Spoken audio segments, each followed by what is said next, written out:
2026-yil 10-may sanasiga ko'rib turibsizlar. Hali pishib ulgurgani yo'q. Svet Ariana o'zini o'zi 100% changlatadi. Mana. Rangi ichiniki ham, tashiniki ham qip-qizil bo'ladi.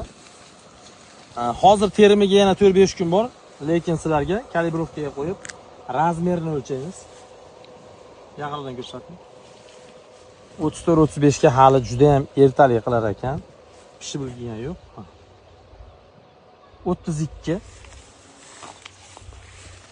Mana bu tomonlarda. 32 kalibrda 32 ga tushyapti.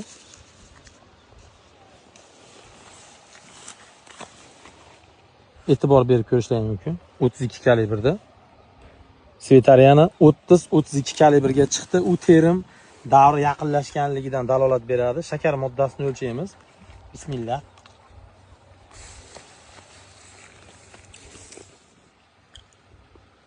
Hali qon qizil bo'lib qizargani yo'q.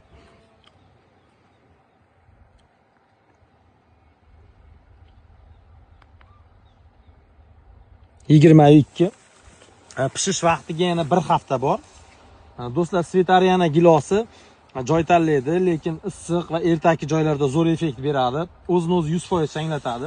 Juda ham shirin va qarsildoq gilos hisoblanadi. Eksport jarayonida o'zini yo'qotib qo'ymaydi. Tonnasini, massasini va shakar moddasini umuman tushirib olmaydi va bandi va qurish juda ham kam kuzatiladi.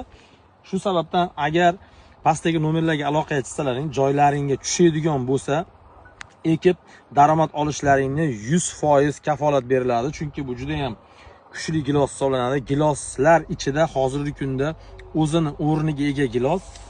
Yaqinroqdan ko'rsating. Ekib bog'ini tashkillashtirishlarini maslahat beraman. Bu 5 yoshda olgan hosili 30 kilo, 40 kilo atrofida olgan.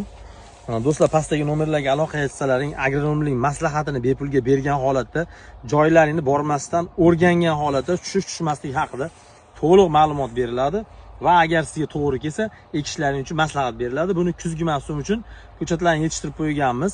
Bemalol aloqaga chiqib ko'rasizlar. Agronomlik xizmatlari ham bor bizda. Bemalol tortinmasdan aytishlaring mumkin. Bu gilosni qanday tarbiya qilishimiz kerak, nimalarga ahamiyat qilishimiz kerakligi haqida to'liq bizda ma'lumotlar bor. Bu yerda shakli sal boshqacha bo'lgan. Mana bu tomonlardan, yon tomonlardan ham olib ko'rsating. Mana asli buni shakli boshqacha bo'lishi kerak edi. Mana shu. Juda ham qattiq gilos. Bu tomonlar. Hamma shoxlarida deyarli mevasi bor. Kalibri ham juda ham